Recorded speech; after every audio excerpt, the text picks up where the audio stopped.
सर्व उपस्थित साहित्यप्रेमींचं मनपूर्वक स्वागत। मराठी परिषदेच्या निमित्ताने आयोजित चर्चासत्र मराठीला ज्ञान, विज्ञान, तंत्रज्ञान, रोजगार, विकास, संधी इत्यादींची भाषा कसं बनवता येईल या विषयावर ही गटचर्चा आयोजित करण्यात आलेली आहे। या चर्चेत सहभागी होत आहेत डॉक्टर मिलिंद कसबे, डॉक्टर यशवंत पाटील। तर आधी डॉक्टर मिलिंद कसबेंचा थोडक्यात परिचय मी करून देते। डॉक्टर मिलिंद कसबे मराठी लेखक, समीक्षक आहेत। सध्या ते ग्रामोन्नती मंडळ नारायणगाव येथे मराठीचे प्राध्यापक म्हणून कार्यरत आहेत। दलित साहित्याच्या अभ्यासात आणि संशोधनात ते विशेष सक्रिय आहेत। येल्लूर ग्रामीण साहित्य संमेलनाचे अध्यक्षपद त्यांनी भूषवले आहे। साहित्य, संस्कृती, लोककला, तत्त्वज्ञान हे त्यांच्या अभ्यासाचे विषय आहेत। सार्वजनिक क्षेत्रात, सामाजिक क्षेत्रातही ते कार्यरत आहेत। कॉम्रेड गोविंद पानसरे पुरस्कार समिती आणि पुस्तक मार्केट पब्लिकेशन या संस्थांचे ते अध्यक्ष आणि समन्वयक आहेत। त्यांच्या साहित्य आणि लोककला, मार्क्स, आंबेडकरी दिशा या पुस्तकाला मराठवाडा साहित्य परिषदेचा पुरस्कार 2022 मध्ये मिळालेला आहे। तर आपण सर्वांनी त्यांचं टाळ्या वाजवून स्वागत करूया। आपले दुसरे प्रमुख अतिथी आहेत डॉक्टर यशवंत पाटील। पाटील सर म्हटले की श्री स्वामी समर्थ मार्ग आठवतो। त्यांचे अतिशय स्वामी समर्थांचा खूप अभ्यास आहे त्यांचा, आणि नाशिकमधलं बरंच कार्य त्यांच्या सल्ल्यानुसार चालत असतं स्वामी समर्थ मार्गाचं। मी पण स्वामी समर्थ सेवक आहे, त्यामुळे मला ते माहिती आहे। त्यांची बरीच पुस्तकं, अर्थात त्यांचं सगळं जे आहे ते आध्यात्मिक विषयावरचं लेखन आहे। 3-4 पुस्तकं त्यांची प्रकाशित झालेली आहेत। त्यांचे आपण स्वागत करूया। धन्यवाद।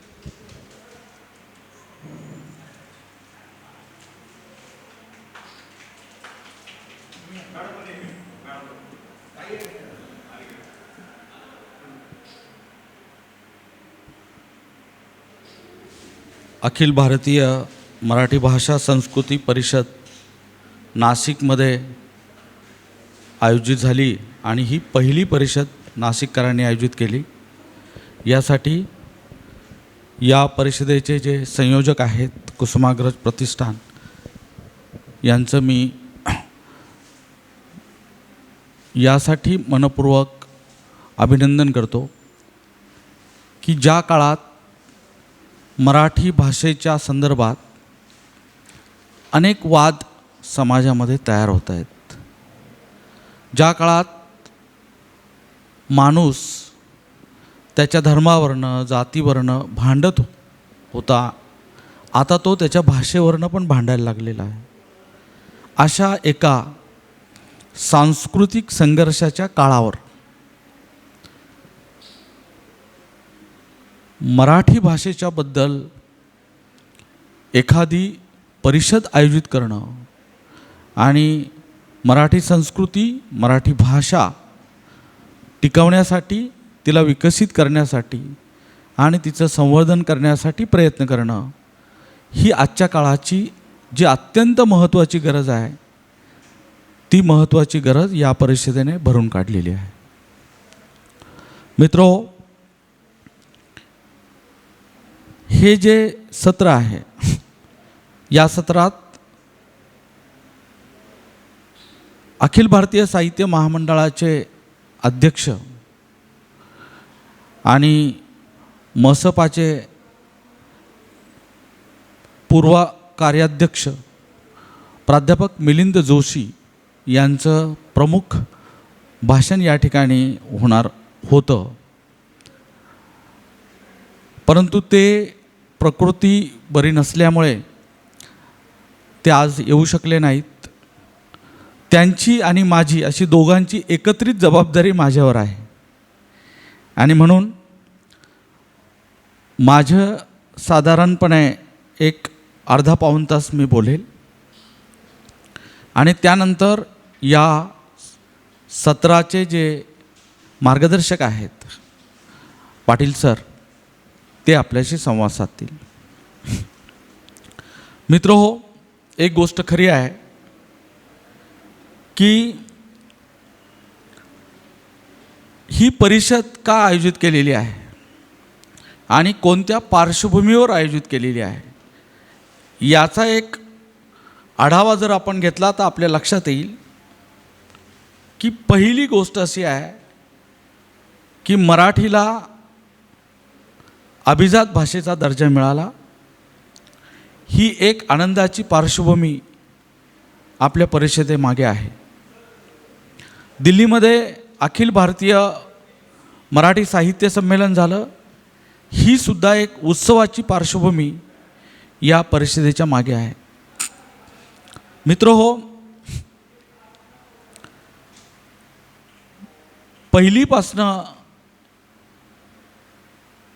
मराठी की हिंदी हा जो वाद गेल्या महिन्याभरात तयार झाला, महिन्या 2 महिन्यात, आणि हिंदी भाषा सक्तीची करावी अशा पद्धतीचा महाराष्ट्र शासनाचा जो निर्णय आला, त्या निर्णयाच्या विरोधी काही राजकीय पक्ष आणि काही संघटना एकत्र आल्या आणि पुन्हा एकदा महाराष्ट्रामध्ये भाषा टिकवण्याचं, भाषा जगवण्याचं, भाषेचा स्वाभिमान बाळगण्याचा मराठी माणसाच्या मनात स्फुल्लिंग पेटलं. ती एक पार्श्वभूमी आजच्या काळातली आहे. दुसरी एक पार्श्वभूमी अशी आहे की सध्या विद्यापीठांच्या स्तरावर, शाळांच्या स्तरावर मराठी भाषेची गळचेपी सगळीकडेच होताना दिसते आहे. अशा 4-5 गोष्टींच्या स्तरावर आपण उभे आहोत, आपण चर्चा करत आहोत, याकडे आपण पाहत आहोत.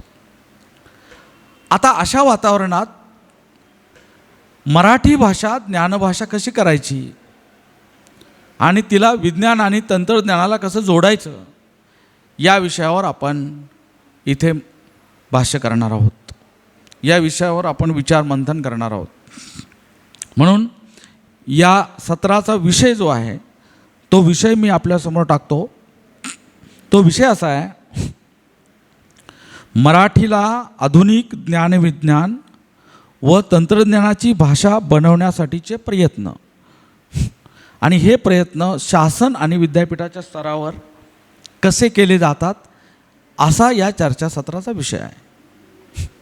आता आपण या विषयाची सुरुवात करताना पहिल्यांदा मराठी भाषेला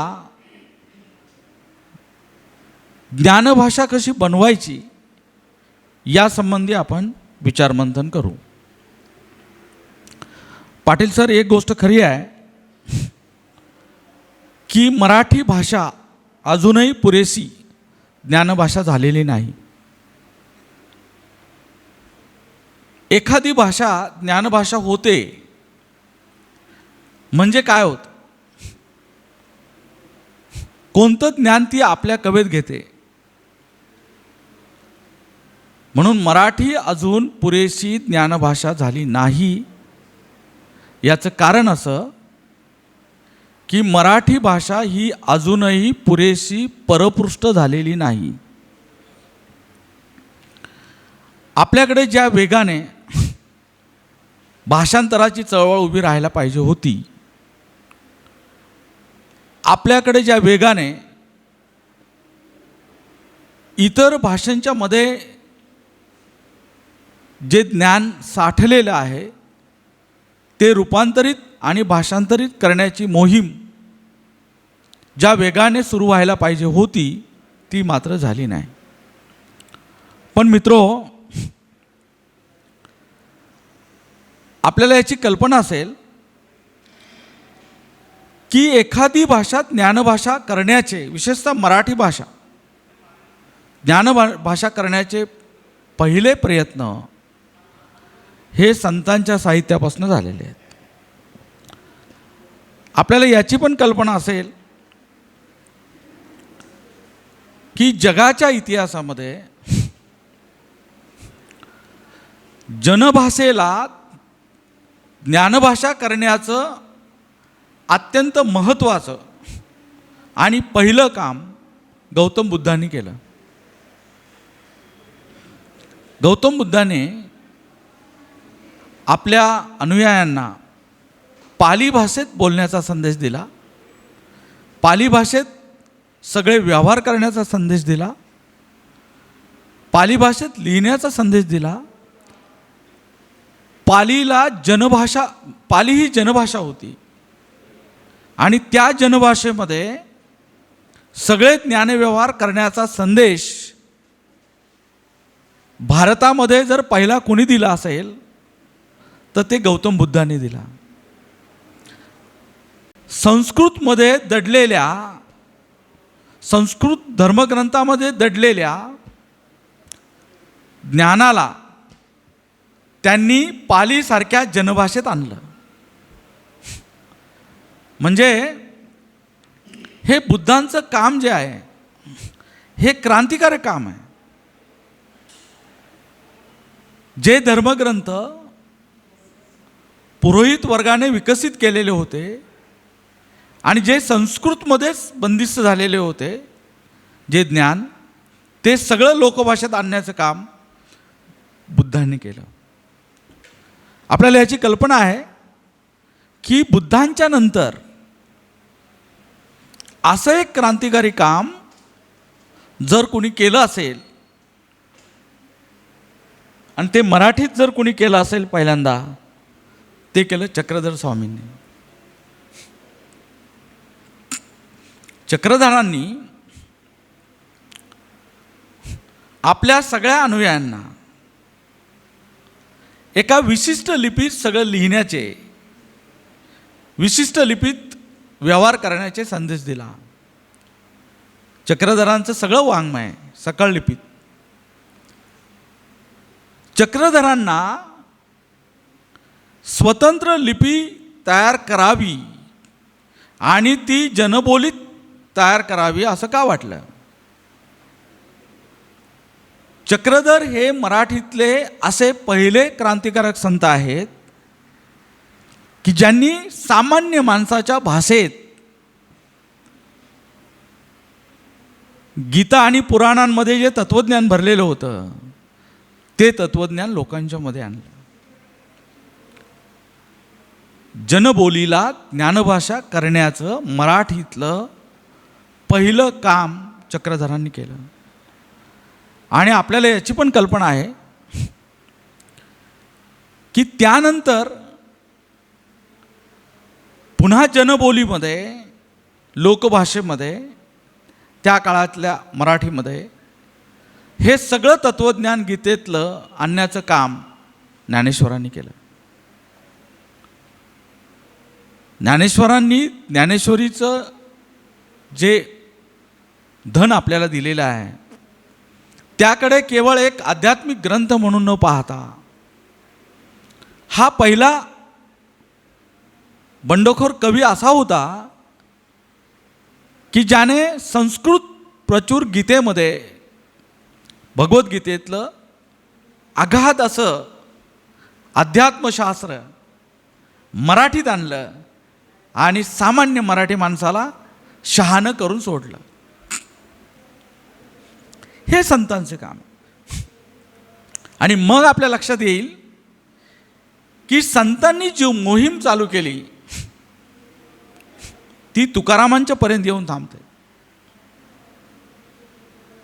तुकारामांनी ज्या भाषेत अभंग रचना केली ती भाषा पुरोहित वर्गाची नव्हती.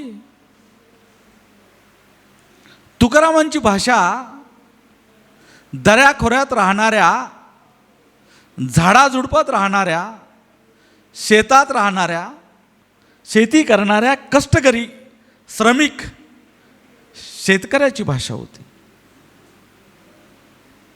एखादं तत्वज्ञान, एखादं ज्ञान तेव्हाच विकसित होतं जेव्हा ते लोकभाषेत येतं. पण मित्र हो, आपली परंपरा वेगळी आहे. हे असं या संतांना का करावं असं वाटलं? ते आता आपल्या विद्वानांना करावंसं वाटत नाही. हे जे ज्ञान आहे विज्ञान आहे, तंत्रज्ञान आहे, हे आता लोकभाषेत जोपर्यंत येत नाही तोपर्यंत मराठी माणूस शहाणा होणार नाही. आपल्याला याची कल्पना असेल, ही जी प्रक्रिया आहे ज्ञानाची लोकमनात जाण्याची, लोकभाषेच्या रूपाने लोकमनात जाण्याची जी प्रक्रिया आहे, ही प्रक्रिया केवळ भाषिक नाही, ही सांस्कृतिक, आध्यात्मिक, धार्मिक उत्थापनाची प्रक्रिया आहे. ज्या धर्मग्रंथांनी चातुर्वर्ण्याची व्यवस्था करून इथल्या समाजाला बंदिस्त केलेलं होतं, कर्मावर आधारित नीतिनियम करून इथल्या माणसाचं विकसित होणं थांबवलं होतं, ही जी सांस्कृतिक वर्चस्वाची, सांस्कृतिक प्रभुत्वाची लढाई आहे, ती लढाई संतांनी जिंकली, कारण त्यांनी ते सगळं तत्त्वज्ञान लोकभाषेत आणलं. ही लढाई केवळ भाषेची नव्हतीच, ती विचारांची होती. ही लढाई सांस्कृतिक प्रभुत्व ज्या वर्गसमूहाने गमावलेलं आहे ते पुन्हा मिळवण्याची होती. आणि आपल्या लक्षात येईल,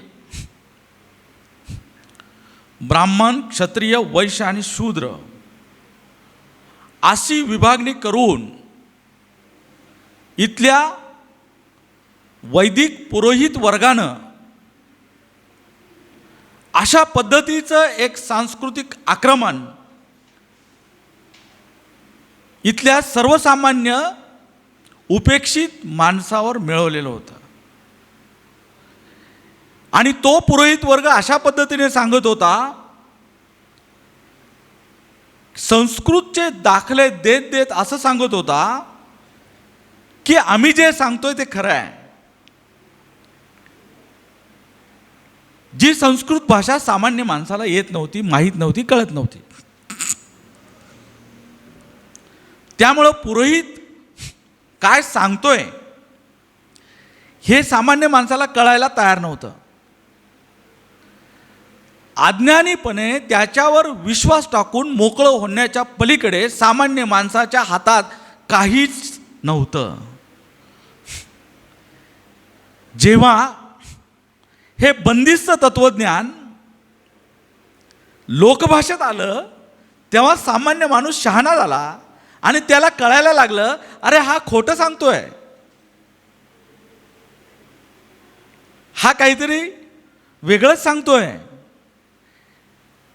माझं हित कशात आहे, माझं सांस्कृतिक आचरणाची दिशा कोणती आहे, हे सामान्य माणसाला कळू लागलं जेव्हा हे सगळं आध्यात्मिकच्या नावाखाली जे सगळं काही तत्वज्ञान कोंबलेलं होतं ते सामान्य माणसाला कळालं.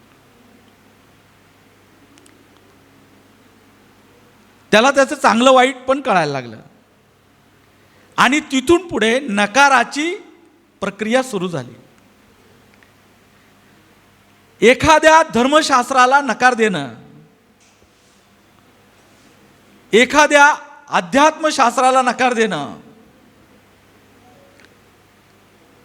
आणि एखादा विचार स्वीकारणं, ही नकाराची आणि स्वीकाराची प्रक्रिया माणूस जनभाषेत शहाणा झाल्यानंतर सुरू झाली.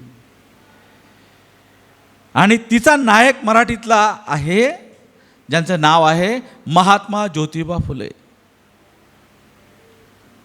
फुल्यांनी आपली सगळी विचारशक्ती पणाला लावून हे जे पुरोहितशाहीचं वर्चस्व आहे ते नाकारण्याचं अत्यंत महत्त्वाचं आणि बंडखोर काम केलं. सामान्य माणसाला भाषा कशी शहाणी करते आणि त्याला कशी विचारी करते, त्याला विवेकाकडे कसे नेते, त्याला सतसत विवेक बुद्धी कशी जागृत करते आणि अशा एका विचारावर उभी करते की ज्याच्यामध्ये तो समतेची कल्पना करेल, बंधुतेचे नारे देईल आणि समानतेचे गाणे गाईल. मित्रहो, महात्मा फुल्यांनी हे अत्यंत महत्त्वाचं काम केलं. त्यानंतरची मालिका सुरू झाली. ती मालिका येऊन थांबली बाबासाहेब आंबेडकरांवर. बाबासाहेब आंबेडकरांनी कोणता धर्मग्रंथ जाळण्यासाठी हाती घेतला, ज्याचं नाव आहे भगवद्गीता. बाबासाहेबांना भगवद्गीतेतलं तत्वज्ञान मानवजातीला उपयोगाचं नाही असं वाटणं आणि ती वाटण्याची प्रक्रिया जी सुरू करणं आहे ती बुद्धांपासून सुरू झालेली आहे आणि बाबासाहेबांनी येऊन थांबलेली आहे. जनभाषा काय करते, म्हणून जोपर्यंत मराठी मातृभाषा आणि तिच्या पोटात असणाऱ्या सगळ्या बोली, ज्यांना आपण जनभाषा म्हणूया, ह्या विकसित होत नाहीत आणि याच्यामध्ये इंग्रजी, हिंदी, तामिळी, गुजराती, जगभराच्या भाषेतलं जे तत्त्वज्ञान साठलेलं आहे ते जोपर्यंत या बोलींमध्ये पाझरत नाही, जनभाषेत पाझरत नाही, मराठीत मातृभाषेत पाझरत नाही, तोपर्यंत आपण एका विवेकी विचाराकडे जाणार नाही. म्हणून मला असं वाटतं की यासाठी काय प्रयत्न करायला पाहिजेत, कसे प्रयत्न करायला पाहिजेत, हा जो सगळा जगभरातला सगळा विचारांचा आणि तत्त्वज्ञानाचा सगळा जो भाग आहे हा कसा आहे, त्याला विकसित करण्यासाठी आपल्याला काय करावं लागणार आहे, याचा विचार आपण माझ्या मनोगताच्या या पुढच्या टप्प्यात करूया. मित्रो, की आपल्याला याची कल्पना आहे की विज्ञान आणि तंत्रज्ञानाचा प्रसार आता झालेला आहे. प्रत्येक माणूस आता मोबाईलशिवाय जगू शकत नाही, इंटरनेटशिवाय राहू शकत नाही. आणि जागतिकीकरण ही अशी गोष्ट आहे की ज्याच्या कवेत आता तुम्ही आलेला आहात. अशा काळामध्ये आपण जागतिकीकरणात उभे असताना, अशा काळामध्ये आपल्या भाषेला आधुनिक ज्ञानविज्ञानाची आणि विशेषतः तंत्रज्ञानाची भाषा कशी बनवायची, हे प्रयत्न विद्यापीठांनी करायला पाहिजे, हे प्रयत्न शासनाने करायला पाहिजे. तुम्हाला माहिती आहे की यासाठीचा पहिला प्रयत्न आपण काय करायला पाहिजे, जो शासनाच्या आणि विद्यापीठांच्या पातळीवर आहे, तो पहिला प्रयत्न आहे भाषांतर चळवळीला गतिमान करणे. जोपर्यंत आपण जगभरातलं आधुनिक विज्ञान आणि तंत्रज्ञान आपल्या भाषेत आणत नाही, तोपर्यंत जगातलं ज्ञान आपल्याकडे येणार नाही. म्हणून पहिलं काम भाषांतर चळवळ विकसित करणे, हे आपलं काम आहे. दुसरं काम इंग्रजी भाषेचं जे स्तोम आहे ते कमी करायला हवं. आता तुम्हाला प्रश्न पडला असेल, आता जो भाषेचा विरोध चालू आहे आणि मराठी अस्मिता, मराठी बाणा, मराठी भाषा या पद्धतीनं काही राजकीय पक्ष एकत्र येऊन मोर्चे काढतायत, सभा घेत आहेत. खरं म्हणजे ही स्वागताची गोष्ट आहे, पण भाषेची अस्मिता, भाषेचा विकास ही राजकीय गोष्ट नाही, हे कधीतरी आपण मान्य करायला पाहिजे. ही सांस्कृतिक उत्थापनाची गोष्ट आहे, ही जगण्याची गोष्ट आहे, ही जगणं प्रवाहित करण्याची गोष्ट आहे. भाषेला प्रवाहित करणं यासारखी सार्थ आणि सुंदर गोष्ट दुसरी कोणती नाही. जे काम बुद्धांपासून ज्ञानेश्वरांपर्यंतच्या सगळ्या संतांनी केलंय, जे काम महात्मा फुल्यांपासून तर बाबासाहेबांच्या पर्यंतच्या सगळ्या महापुरुषांनी केलंय, ही सांस्कृतिक उत्थापनाची गोष्ट आहे.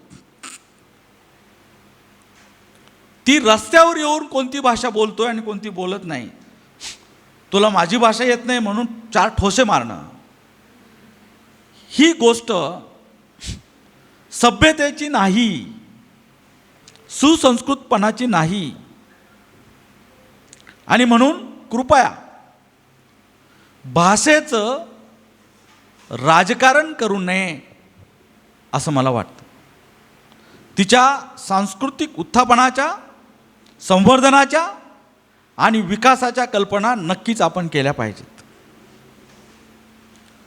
पण मित्रो, मी असं म्हणालो, इंग्रजीचं स्तोम कमी करावं.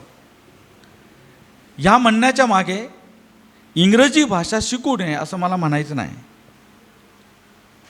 ती आवर्जून शिकावी, ती उत्तम पद्धतीने आत्मसात करावी, हिंदी उत्तम पद्धतीने आत्मसात करावी आणि आपल्या अवतीभोवतीच्या जेवढ्या भाषा आपल्याला शिकता येतील तेवढ्या माणसांनी शिकाव्यात. जेवढ्या भाषेमध्ये माणूस पारंगत असतो तेवढा तो अधिक ज्ञानसंपन्न असतो. बाबासाहेब आंबेडकर भाषेच्या बद्दल काय म्हणाले माहिती आहे? भाषिक प्रांत रचना याच्यावर बाबासाहेबांनी असेंब्लीमध्ये, घटना परिषदेत मोठं भाषण दिलं आहे. आणि बाबासाहेबांनी सूचित केलेली गोष्ट अशी होती, जी राज्यघटनेत सुद्धा नमूद केलेली आहे, की या देशाची भाषा एक असावी. जेव्हा देशाची भाषा एक असते तेव्हा तो देश राष्ट्राभिमानाच्या दृष्टीने एक झालेला असतो. आणि भाषेचे जेव्हा तुकडे होतील तेव्हा माणसांचे पण तुकडे होणार आहेत, त्याच्या संस्कृतीचे पण तुकडे होणार आहेत. आणि म्हणून बाबासाहेबांनी सुचवलेला पर्याय असा होता, हिंदी ही भारताची ज्ञानव्यवहाराची भाषा असावी. बाबासाहेबांचं मत होतं. त्याच्यावर वादविवाद होते, ते विवाद्यच मत होतं बाबासाहेबांचं.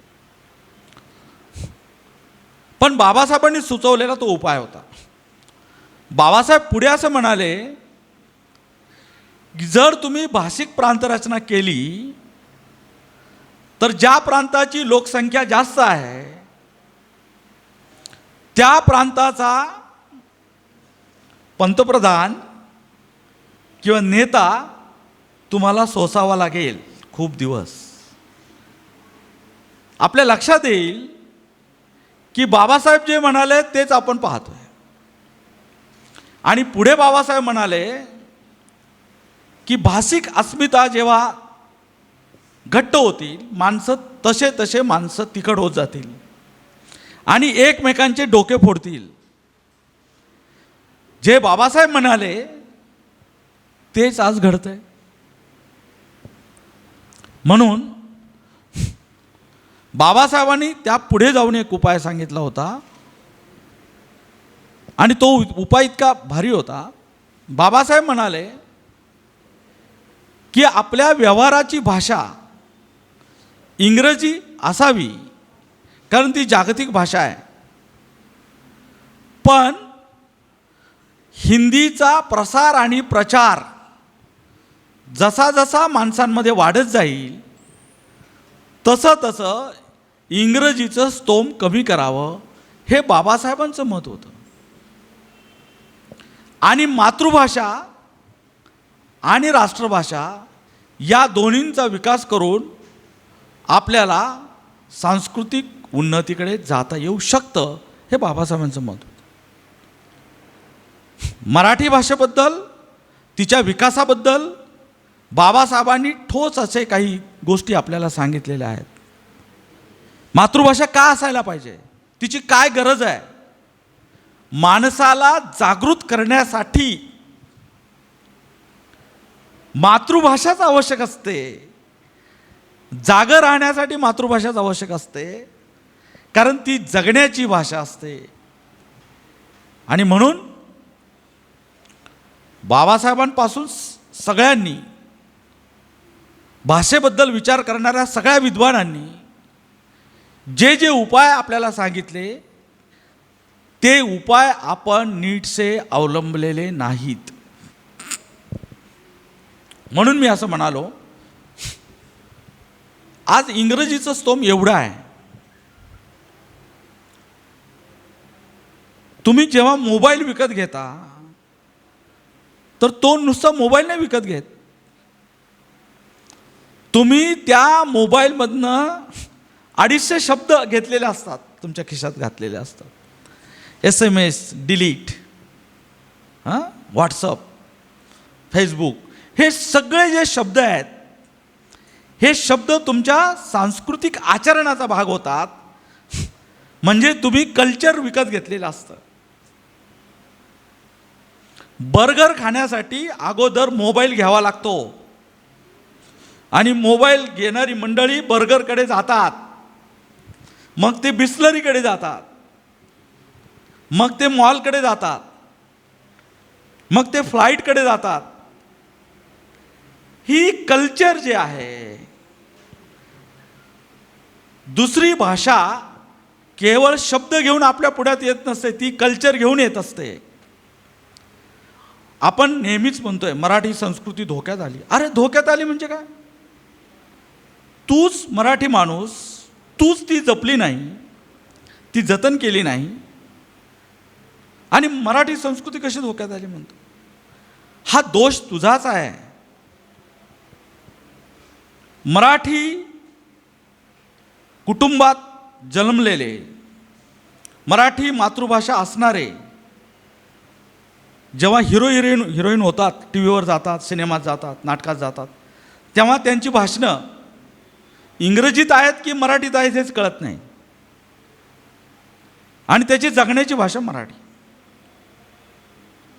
माझं असं मत आहे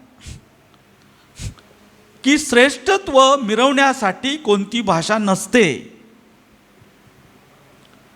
आपला संवाद सुलभ होण्यासाठी आणि ज्ञानदान एकमेकांना नीट कळण्यासाठी भाषा ही माध्यम असते. म्हणून श्रेष्ठत्वाच्या कचाट्यात भाषेला अडकू नये असं माझं मत आहे. विद्यापीठांच्या स्तरावर हे श्रेष्ठत्वाचं भूत आहे, हे अधिक मोठं आहे. अरे इंग्रजीत बोलतो म्हणजे तो खूप श्रेष्ठ आहे, अशा पद्धतीचं एक सांस्कृतिक वर्चस्व ज्या पद्धतीनं विद्यापीठांच्या पायऱ्यांवर रेंगाळते आणि उभं राहते, ते चुकीचं आहे. मी असे खूप विद्वान प्राध्यापक पाहिलेत की ज्यांना मराठी भाषा असं म्हटलं तरी त्यांच्या अंगावर पाल पडते. तिच्या विकासाचं सोडूनच द्या. आणि लोकांना आता असं वाटायला लागलेलं आहे की मराठी भाषेमध्ये आपल्या विकासाचं काहीच नाही आहे, कामाचं काहीच नाही आहे. मला माझ्या संस्था चालकांनी एकदा प्रश्न विचारला,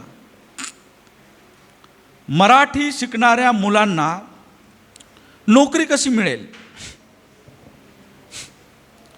मराठी शिकणारे मुलं जगतील कसे? आपण इतर शाखा जेव्हा पाहतो, कॉमर्स, सायन्स, त्या मुलांना डायरेक्ट पॅकेज, ते जी नोकरी देणाऱ्या सगळ्या संस्था कॉलेजमध्येच येतात हां, असं सगळं प्लेसमेंट असं सगळं होतं. मराठीच्या बाबतीत प्लेसमेंट होत नाही. का झाली नाही? एक गोष्ट खरी आहे, मराठी भाषा ही प्लेसमेंटसाठी जन्माला आलेली नाहीच. ती तुमचं जगणं सार्थ, सुंदर आणि अभिमानाचं करणारी भाषा आहे. तिच्याकडे अशा व्यावहारी नजरेतनं आपण पाहू नये. दुसरी गोष्ट, उद्योग, व्यापार, व्यवसाय करण्यासाठी मराठी भाषेमध्ये भरपूर संधी आहेत. पण त्या संधी मराठीच्या शिक्षकांनी, विद्यापीठांनी आणि शासनांनी प्रकाशात आणल्या नाहीत, जेवढ्या त्या प्रकाशात आणायला पाहिजे होत्या. आपल्याला कल्पना असेल,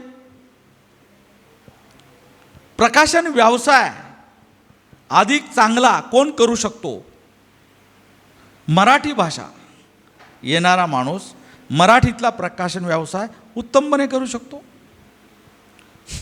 तिथे टायपिंगपासून प्रूफ रिडिंग, बाइंडिंगपर्यंत आणि विक्रीपर्यंतचे सगळे व्यवहार ज्याला उत्तम येतात तो उत्तमपणे हा व्यवसाय करू शकतो. विद्यापीठांना फार उशिरा शहाणपण सुचलं की ज्यांनी प्रकाशन व्यवसाय असा एक स्वतंत्र पेपर आता नव्या शैक्षणिक धोरणात विद्यार्थ्यांना टाकला. पण आता खूप वेळ गेला आहे. जोराने प्रयत्न करायला पाहिजेत विद्यार्थ्यांची मनं तिकडे नेण्यासाठी. दुसरी गोष्ट, गणिताचा, भूगोलाचा, भौतिक शास्त्राचा माणूस एवढा टमाटमा बोलू शकत नाही जेवढा मराठीचा माणूस बोलू शकतो. म्हणून भाषण कला हे सुद्धा आता आपल्या आधुनिक शिक्षणामध्ये आलेलं आहे. आपल्याला याची कल्पना असेल की आपण मीडियात सगळं पाहतो, यूट्यूब चॅनल, याचे चॅनल, त्याचे चॅनल, बातम्या देणारे, टी व्हीत देणारे, सिनेमा, नाटक सारखं कलाक्षेत्र हे भाषेच्या लोकांसाठीच आहे. भाषेची लोक ते विकसित करू शकतात, कारण सगळं भाषेवरच उभं आहे. म्हणून मराठी भाषेचा सन्मान वाढवण्यासाठी विद्यापीठांनी आणि शासनाने एकत्र येऊन काही एक उपाययोजना आता करण्याची गरज आहे असं मला वाटतं. आणि नवीन शैक्षणिक धोरणामध्ये याचं सूतोवाच आहे. पण ते राबवणारे जे आहेत, शाळा, महाविद्यालय, त्यांनी मात्र मराठी भाषेच्या अभ्यासाला आडगळणीला बसू नये. त्यांनी अग्रक्रमाने सन्मानपूर्वक मराठी भाषेचा विकास करणाऱ्या शैक्षणिक योजना राबवणं अत्यंत गरजेचं आहे. नाहीतर मग कसं होतं, राष्ट्रीय शैक्षणिक धोरण खूप सुंदर आहे म्हणतील, जसं राज्यघटना फार भारी आहे, पण ते अंमलबजावणी करणारे नालायक निघाले तर काय? तसं नव्या शैक्षणिक धोरणात भाषा विकासाचं खूप सुंदर धोरण जरी असलं तरी ते राबवणारे जे आहेत ते नाकर्ते जर निघाले तर मराठी भाषेचा विकास होणार नाही. त्यामुळे मला असं वाटतं ह्या सगळ्या उपाययोजना करत करत आपण पुढे जायला पाहिजे. उद्योग व्यापारात मराठी यायला पाहिजे. विशेषतः जे विज्ञान आहे ते विज्ञान मराठीत यायला पाहिजे. माझे खूप जवळचे मित्र आणि मराठीतले मोठे लेखक संजय ढोले सर पुणे विद्यापीठात असतात, ज्यांनी नारळीकरांच्या नंतरच्या विज्ञान कथा डेव्हलप केल्या. विज्ञान साहित्य मराठीत आणलं.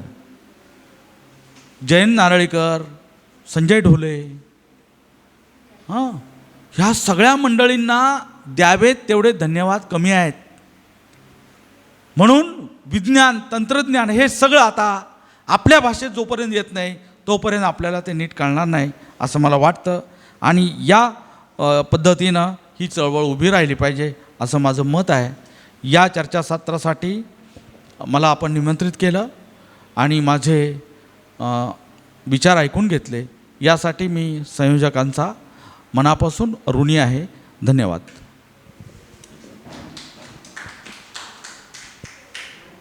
धन्यवाद सर, खूपच छान झाला. आणि मराठीतल्या रोजगाराच्या संधी हा जो एक ज्वलंत विषय आहे. कारण विद्यार्थ्यांमध्ये साधारणतः अशी कल्पना असते की मी जर मराठी शिकलो किंवा मराठीत BA MA केला, PhD झाल्यावरच मला लेक्चरर वगैरे होता येईल, तोपर्यंत मला काहीच करता येणार नाही. ही जे कल्पना आहे विद्यार्थ्यांमध्ये, ती दूर करण्याचं काम सरांच्या भाषणाने केलेलं आहे. मी पाटील सरांना विनंती करते की त्यांनी पण आपले विचार मांडावे. उपस्थित बंधू आणि भगिनींनो, ह्या चर्चासत्रामध्ये प्राध्यापक डॉक्टर मिलिंद कसबे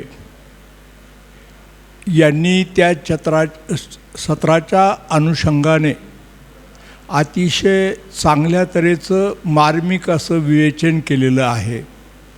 मराठी ही ज्ञानभाषा वेगवेगळ्या अंगाने समजावून सांगताना त्यांनी गौतम बुद्धापासून ते महामानव डॉक्टर बाबासाहेब आंबेडकरांपर्यंत विविध प्रकारची उदाहरणं दिलेली आहे. त्यांच्या सगळ्या भाषणाचं जे सूत्र होतं, सगळ्या भाषणाचा जो गाभा होता, तो गाभा असा होता की मराठी भाषा ही ज्ञानभाषा करण्यासाठी कोणी कोणत्या स्तरावर कशा तऱ्हेनं प्रयत्न केले हे त्यांनी नमूद केलं. त्याचबरोबर ते करण्यासाठी कोणत्या बाबतीत आवश्यकता आहे याचंही त्यांनी प्रतिपादन केलं. प्रथमतः ही जी ज्ञानभाषा जी आहे ती संस्कृतमध्ये, पूर्वीचं जे ज्ञान होतं ते संस्कृतमध्ये होतं. ग्रंथ, उपनिषदं, वेगवेगळ्या तऱ्हेची पुराणं वगैरे होतं आणि ते ज्ञान संस्कृत भाषेतलं सर्वसामान्यांना उपलब्ध नव्हतं. कारण सर्वसामान्यांची संस्कृत ही भाषा नव्हती, बोलीभाषा नव्हती आणि त्यामुळे ते ज्ञान त्यांना अवगत नव्हतं. परंतु हा पहिला प्रयत्न त्यावेळेला पाली भाषेमध्ये गौतम बुद्धांनी केला. तथागत गौतम बुद्धांनी जनमानसांची जी भाषा आहे, सर्वसामान्य लोक जी भाषा बोलतात, त्या भाषेमध्ये अतिशय साध्या सोप्या सरळ भाषेमध्ये जगण्याचं तत्त्वज्ञान त्यांनी मांडलं. त्याच्यानंतर बरेचसे प्रभाव आले, बरेचसे कवी वगैरे होऊन गेले आणि नंतर कसबे सरांनी ज्ञानेश्वराचा उल्लेख केला आणि ज्ञानेश्वर हे मराठी अस्मितेचं आद्य असं महत्त्वाचं घटक मानलं जातं की ह्या ज्ञानेश्वर माऊलींनी जी भगवद्गीता आहे ती श्रीमद भगवद्गीतेतलं तत्त्वज्ञान हे सर्वसामान्यांना कळावं, म्हणजे थोडक्यात ते ज्ञान सर्वसामान्यांना, सामान्यातल्या सामान्यांना मिळावं यासाठी ज्ञानेश्वरांनी प्रयत्न केले. आणि आज 750-800 वर्षानंतरसुद्धा ज्ञानेश्वर माऊलींच्या नावाचा गजर का होतो आणि तो गजरसुद्धा सर्वसामान्य लोकांच्या मनामधून, सर्वसामान्य लोकांच्या हृदयामधून का होतो, तर याचं कारण असं की ज्ञानेश्वरांनी जे ज्ञान प्रतिपादन केलं, सांगितलं, ते प्रत्यक्ष दररोजच्या आचार विचार व्यवहारातल्या जीवनातलं होतं. नंतर कसबे सरांनी जो उल्लेख केला तो महानुभव पंथाचे जे संत होऊन गेले त्यांचा उल्लेख केला आणि त्यांचंसुद्धा योगदान हे अतिशय महत्त्वाचं आहे. नंतर कसबे सर पुढे येतात आणि सांगतात की महात्मा ज्योतिबा फुलेंच्या तिथं ते आल्यानंतर सगळ्यात महत्त्वाचं आपल्याला थोडंसं विषयांतर होईल की ज्या वेळेला न्यायमूर्ती रानडे यांनी साहित्य संमेलन घ्यायचं ठरवलं, त्यावेळेला साहित्य संमेलनावर मला वाटतं कसबे सर कडाडून हल्ला, अतिशय जोरकस हल्ला जर कोणी केला असेल तो फक्त आणि फक्त महात्मा ज्योतिबा फुलेंनी केला. कारण महात्मा ज्योतिबा फुलेंनी सांगितलं, ज्याच्यासाठी तुम्ही ही साहित्य संमेलनं भरवणार आहात, हे साहित्य संमेलन हे सर्वसामान्यांचं असायला पाहिजे, सर्वसामान्यांचं प्रतिबिंब त्या साहित्य संमेलनामध्ये उमटायला पाहिजे, हे सांगितलं महात्मा ज्योतिबा फुल्यांनी. त्यांनी 1873मध्ये शेतकऱ्यांचा आसूड नावाचं पुस्तक लिहिलं आणि शेतकऱ्यांचा आसूड नावाच्या पुस्तकामधून सुद्धा सहज सोप्या तऱ्हेनं पिळवणुकीविरुद्ध, छळवणुकीविरुद्ध त्यांनी अतिशय चांगल्या तऱ्हेचं प्रतिपादन केलं. या प्रतिपादनातून जो बहुजन समाज आहे, हा जो बहुजन समाज आहे, हा बहुजन समाज ज्ञानी व्हावा आणि तो ज्ञानी त्याच्या मातृभाषेतून व्हावा, हे सूत्र होतं. आणि म्हणूनच इथे एक लक्षात ठेवलं पाहिजे की महामानव डॉक्टर बाबासाहेब आंबेडकरांनी सुद्धा महात्मा ज्योतिबा फुल्यांना गुरुस्थानी मानलेलं आहे. डॉक्टर बाबासाहेब आंबेडकरांसारखा अतिशय विद्वान माणूस, की जागतिक कीर्तीचा माणूससुद्धा महात्मा ज्योतिबा फुल्यांना आदरस्थानी मानतो. याचं कारण आपण समजून घेतलं पाहिजे. आपल्या चर्चासत्राचं जे सूत्र आहे की ज्ञानभाषेसाठी काय करायला पाहिजे, यासाठी त्यांनी प्रत्यक्ष असे प्रयत्न केले. आता वेळेच्यामुळे मी जास्त त्याच्यावर विवेचन करणार नाही, परंतु माझा अत्यंत आवडीचा असा, म्हणजे वक्ता तर आजचा आवडीचा आहेच, परंतु त्याचबरोबर विषय आवडीचा आहे. मिलिंद जोशी सरही येणार होते, पण हे मिलिंद जोशी तेवढ्याच तोलामोलाचे आणि अतिशय चांगले आहेत. त्यांनी चांगल्या तऱ्हेनं प्रतिपादन केलं. या विषयाचं माझ्याकडे फक्त एवढंच आहे की त्याचा सारांश थोडक्यात सांगताना जर आपण शासनाच्या पातळीवर विचार केला तर तुम्हाला सांगतो, शासनाच्या पातळीवर फक्त आणि फक्त औपचारिकपणा केला जातो. आजही ज्या वेळेला फायली येतात IAS, आता बघा ते विस्ताराने जर सांगितलं तर अर्धा 1-2 तास लागेल, परंतु मुद्दा एवढाच आहे की जो मुख्य राज्यकर्ता आहे, त्या राज्यकर्त्याचा आचार विचार आणि व्यवहार सूत्र हे ज्ञानभाषा मराठीतलं असायला पाहिजे. परंतु आमचे राज्यकर्ते आहेत, त्यांची पोरं इंग्रजी मीडियममध्ये शिकतात, त्यांचे नातू पंतू वगैरे जे आहेत ते इंग्रजी मीडियममध्ये शिकतात आणि ते सांगतात की मराठी भाषा जगली पाहिजे. मी मुद्दाम इथं वैयक्तिक माझं उदाहरण देतो. ज्यावेळेला माझी आर्थिक परिस्थिती बरी म्हणजे चांगली होती, त्यावेळेला माझी मुलगी जी आता आमदार आहे सीमा हिरे, ती, त्याच्यानंतर दुसरी मुलगी, मुलं सगळे, आपल्याला आश्चर्य वाटेल, ते मराठी माध्यमामध्ये शिकले. मराठी माध्यम माझे काही मित्र म्हणायला लागले, यशवंतराव तुम्ही वेडे आहात की खुळे आहात, जग चाललं कुठे आणि तुम्ही कुठे चाललात. परंतु ज्ञानभाषा आजही माझ्या घरातलं वातावरण, हे मी का म्हणतो तर मला विवेकानंदाचं एक उदाहरण या ठिकाणी आठवतं. विवेकानंद असं म्हणायचे, संबंध जग चांगलं व्हावं ही कल्पना चांगली आहे, परंतु तुमचं कुवत, कपॅसिटी, तुमचं सामर्थ्य किती आहे हे ओळखा आणि निदान किमान पक्षी तुमच्या घरात असलेलं जे पाणी आहे ते पाणी वैचारिक त्रुटी फिरून निदान घरातलं पाणी स्वच्छ करा. मी हा विचार खूप लहानपणी पाहिला आणि तो विचार ऐकताना माझ्या लक्षात आलं की आपण इतरांची मुलं कुठे घालावी, काय घालावी हे सांगण्यापेक्षा माझी मुलं मी मराठी माध्यमामध्ये घातली. आणि आश्चर्य वाटेल की माझ्या सुनेलासुद्धा वाईट वाटलं, माझा एक नातू हा मराठी माध्यमामध्ये शिकतो. तर सांगायचा मुद्दा असा की सगो बर्वे, यशवंतराव चव्हाण, मधुकरराव चौधरी वगैरे असं मंत्रिमंडळ होतं. त्यावेळेला त्या मंत्रिमंडळाच्या बैठकीमध्ये यशवंतराव चव्हाणांनी असं सांगितलं, तिथं IAS वगैरे अधिकारीसुद्धा होते, सचिव पदावरचे वगैरे लोक, त्यांनी सांगितलं हे मराठ्यांचं राज्य आहे. मराठी आणि मराठ्यांचं राज्य आहे याचा अर्थ काय की महाराष्ट्रात राहतो तो मराठा ही जात वगैरे असा उल्लेख केला नाही. आणि त्यावेळेला नागपूरचे तरुण भारतचे संपादक माडगुळकर यांनी खूप मोठा असा अग्रलेख, खूप विस्ताराने सांगता येईल तर असा मोठा अग्रलेख लिहिला आणि त्यांनी सांगितलं की महाराष्ट्राचा हा जो मुख्यमंत्री आहे हा सुजाण मुख्यमंत्री आहे, हा जाणता मुख्यमंत्री आहे. आणि या ठिकाणी मुद्दाम मी नमूद करतो की साहित्य अकादमी वगैरे ह्या सगळ्या गोष्टीची स्थापना करताना तर्कतीर्थ लक्ष्मण शास्त्री जोशी यांच्या साह्यानं आणखी मंडळी होती. तो काही आता इथे विषय मोठा आहे. तर या सगळ्यांच्या साह्याने त्यांनी महाराष्ट्राच्या कानाकोपऱ्यामध्ये म्हणजे तो कोकण असेल, मराठवाडा असेल, विदर्भ असेल, या सगळ्यांमध्ये तर मराठी भाषा कशी पाझरत जाईल, मराठी भाषा कशी रुजत जाईल याची त्यांनी अतिशय चांगल्या तऱ्हेने दक्षता घेतली आणि सचिवांना सांगितलं की तुम्ही माझ्याकडे ज्या वेळेला याल, ब्रीफिंग आपण म्हणूया आता इंग्रजी भाषेत, ज्या वेळेला याल यू मस्ट टॉक, तुम्ही माझ्याशी मराठीत बोला, माझ्याशी मराठीत डिस्कशन करा. कारण माझा जो मनुष्य आहे तो उजनी धरणाच्या याने बाधित झालेला आहे. माझा जो खेड्यातला माणूस आहे आणि हाच विचार त्यांनी सांगितलं की ह्या विचाराचं सूत्र आम्हाला बाबासाहेब आंबेडकरांपासून मिळालेलं आहे, पूर्वसुरींकडून मिळालेलं आहे.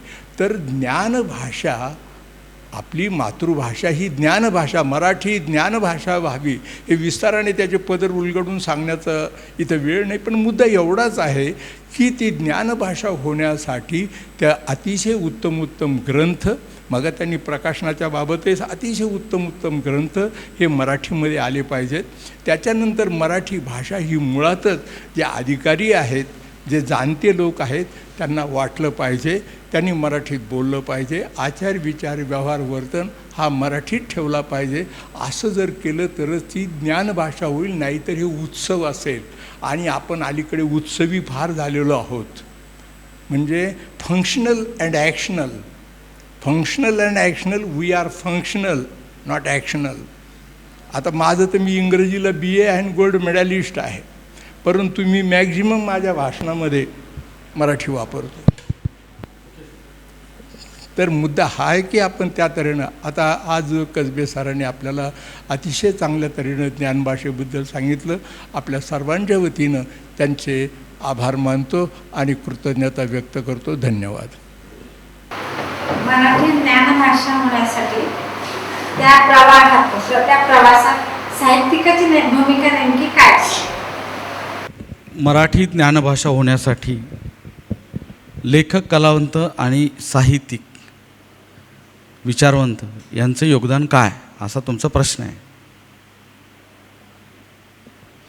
तुम्हाला याची कल्पना असेल, ग्रामचीनं एक कल्चरल हेजेमनीचा सिद्धांत मांडला आहे. ग्रामची हा मार्क्सवादी विचारवंत होता, ज्याने मार्क्सवादाला सैद्धांतिक बैठक दिली. त्याने असं सांगितलं की, ग्रामचीने असं सांगितलं की समाजातला पीडित वर्ग जो आहे त्याने आपलं सांस्कृतिक वर्चस्व गमावलेलं असतं. याचं कारण असं की कुणीतरी भाषेच्या, धर्माच्या, सांस्कृतिक पद्धतीने त्याच्यावर आक्रमण केलेलं असतं. माणसावरचं आक्रमण हे काही चाकूसुऱ्या घेऊनच करावं लागतं असं नाही. या देशामध्ये जो बुद्धिजीवी वर्ग आहे, ज्याला मी बुद्धिजीवी फॅसिस्ट वर्ग असं म्हणतो, त्या वर्गाने सर्वसामान्य माणसावर सांस्कृतिक आक्रमण केले आणि त्या आक्रमणाचं मुख्य हातात भाषा आहे. आणि म्हणून आपली समाजव्यवस्था ज्या पद्धतीनं पुढे पुढे एकमेकांशी भांडत गेली, एकमेकांशी वाद करत गेली, एकमेकांचे डोके फोडत गेली, याचं कारण सर्वसामान्य शेतकरी, कष्टकरी, मजूर, श्रमिक, दलित, पीडित ह्या सगळ्यांवर सांस्कृतिक आक्रमणं झालेली आहेत. आता तुमचा प्रश्न आहे की लेखक, कलावंत काय करतो? त्या सिद्धांतामध्ये ग्रामचीनं सगळ्यात महत्त्वाचं स्थान दिलं लेखकांना. आणि ग्रामची असं म्हणाला की ही दुभंगलेली समाजव्यवस्था कुणीतरी गमावलेली सांस्कृतिक प्रभुत्वाची व्यवस्था पुन्हा जर ठीक करायची असेल तर समाजातल्या लेखक कलावंतांनी एकत्र यायला पाहिजे आणि त्यांनी उठाव करायला पाहिजे. मित्रहो, आपल्या लक्षात येईल की आजचा जो समाज आहे, ज्याला आपण जागतिकीकरणातला समाज म्हणतो, हा समाज चहूबाजूनी पोखरलेला आहे. हा समाज सगळीकडून उसवलेला आहे. हा समाज एकमेकांचे डोकी फोडायला निघालेला आहे. हा समाज एकमेकांशी भाषिक वादविवाद करायला निघालेला आहे. अशा सगळ्या सांस्कृतिक आक्रमणाच्या काळात, अशा सगळ्या सांस्कृतिक संघर्षाच्या काळात आपण उभे आहोत. आणि या काळाला आता दिशा दाखवायचं काम जर कोणी करणार असेल तर तो वर्ग लेखक, कलावंत आणि विचारवंत यांचाच आहे. याचं कारण असं की लोकशाहीचे 3-4 पिलर आपण म्हणतो, पण लोकशाहीचे हे 4ही पिलर्स कोलॅप्स झालेले आहेत, पडलेले आहेत, उद्ध्वस्त झालेले आहेत. ज्या देशात एखाद्या न्यायाधीशाची हत्या होते त्या दिवशी इथली न्यायव्यवस्था कोलमडलेली असते. ज्या देशात संसदेमध्ये साधूंची संख्या वाढते त्या देशातली संस्कृती काय वाढणार आहे? ज्या देशामध्ये माणसं भाषेवरनं एकमेकांना ठोसे मारतात त्या देशात काय? कायदा, न्याय, संसद हे सगळे लोकशाहीचे जे पिलर्स आहेत ते आता कोलमडलेले आहेत. माझं म्हणणं असं आहे, कोलमडलेले आहेत त्यापेक्षाही ते कुणाच्या तरी व्यवस्थेच्या मध्ये सरेंडर झालेले आहेत, शरणागत झालेले आहेत. त्यामुळे अशा शरणागतीच्या काळात या समाजाला दिशा दाखवायचं काम लेखक, विचारवंत आणि कलावंत करू शकणार आहे. सांगा आम्हाला टाटा, बिर्ला, बाटा, आमचा वाटा कुठं आहे हो? वामन दादा, एका ओळीत ही जी व्यवस्था आहे, आर्थिक दर्या आहे, वामनदांनी सांगितलीच ना. नारायण सुर्वे, नामदेव ढसाळ, कुसुमाग्रजांच्या पासून भाषा मरता देशही मरतो, कुसुमाग्रज. त्यामुळे या विचाराने, आचाराने उद्ध्वस्त अशा उसवलेल्या समाजाला दिशा दाखवण्यासाठी लेखक, कलावंतांनी आपली लेखणी हाती घेऊन आपल्या वाणीच्या जोरावर आणि आपल्या कलेला अभिव्यक्त करत करत समाजाला शहाणं केलं पाहिजे असं मला वाटतं. धन्यवाद. सर, माझा एक प्रश्न होता. आज जे भाषे संदर्भात आहे, युवा पिढी जी आहे ती मराठी भाषेला नाकारते, तर सर्व युवा पिढीला तुम्ही काय संदेश देऊ इच्छिता? अत्यंत 2 वाक्यात जर सांगायचं झालं तर युवकांनी आपल्या आईवर जेवढं प्रेम करावं तेवढं भाषेवर केलं तर युवक शहाणे होतील. धन्यवाद.